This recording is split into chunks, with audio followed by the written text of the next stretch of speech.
সুপ্রভাত বন্ধুরা, আপনারা সবাই কেমন আছেন?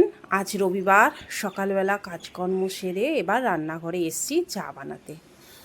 সসপ্যানে জল বসিয়ে দিয়েছি, আদা থেতো করে দেব। আজ ইডলি আর ধোসা বানাবো। দুই মেয়ের দুই রকম পছন্দ, তাই কালকে চাল আর ডাল পিষে রেখে দিয়েছিলাম। কত সুন্দর ফুলে উঠেছে চাল ডালের মিশ্রণটা। এর সাথে খাবার জন্য বানাবো নারকেলের চাটনি।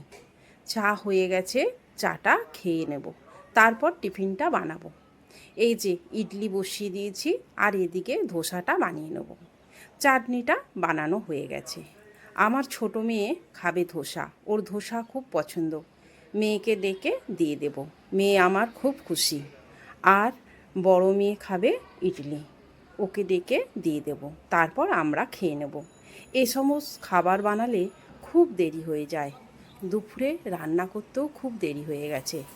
আজ সানডে, দুপুরে খাবার ছিল গরম ভাত, কলমি শাক ভাজা, স্যালাড, লেবু আর আলু দিয়ে চিকেন কারি। আজকের ব্লগটা এখানেই শেষ করছি। টাটা বন্ধুরা।